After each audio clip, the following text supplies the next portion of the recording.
GlobalWaterConsortium.com. Well, paddleboarding 444 miles to raise awareness for clean water. Man, that's incredible. I'm joined this morning by Pete and Ainsley Savard, and they were actually sharing their journey. Now, Pete, you teach at nursing at Cedarville University, so Correct. This is something that's near and dear to your heart. Why do this? Well, in India and Kenya, where we have our first two projects, 126,500 kids died during the 30 days that we paddled. And we want to be able to impact that. We have some projects there. We want to be able to do more.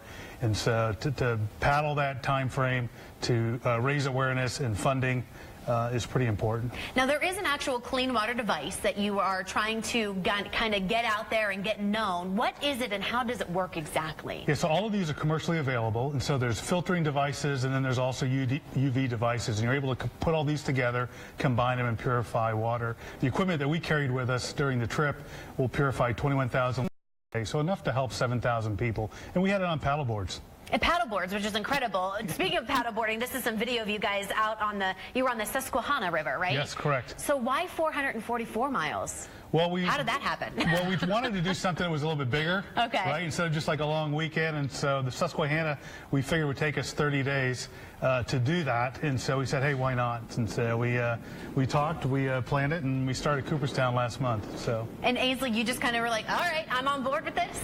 Yeah. Pretty much. How was the trip for you? I mean, that's a lot of paddleboarding. Yeah, it was really fun. It was a little challenging just because I'd never done anything like it before, but overall it was super fun. So how does, we were talking a little bit during the break, our water is very different, because I asked if you had used this filtering device while you were paddleboarding and you said no. Well, how does our water differ from other countries? Yeah. So here in America, I mean, we have the blessing of water and sewer to make our water safe, but our waters are also polluted with a lot more chemicals. So in India and Kenya, there's contaminants, but not necessarily the industrial contaminants. And so that's actually one of the things that we noticed along the way in the Susquehanna, acid mine drainage, contamination, even some water and sewer overflow during some of the rain. So you actually had to paddle through that? Yeah. That's we had to get some of it off of our legs every day. So. Yeah, I would have to say. How did you do that exactly? A lot of scrubbing. A lot of scrubbing. Okay, well, what's your goal, I guess, out of this? So our goal was to raise $126,500. That's to represent for each of the children that died during our paddle during India and Kenya. And we're on our way. We have a ways to go.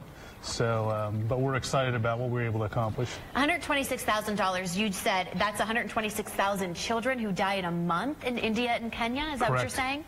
126,540 kids died during our paddle. Wow, that's absolutely incredible. So and have you met your goal yet of $100,000? We haven't met our goal. We're working on it. But the cool thing is with that, we're able to help 265,000 people. Wow. So we're trustful and hopeful that we'll be able to meet that. Well, if folks want to help you guys out, how do they do that exactly? You can go to our website, so GlobalWaterConsortium.org, and click on the Donate Here button, and there's a Sup for Water button. All right. Thank you, Pete and Ainsley, so much. We really appreciate you.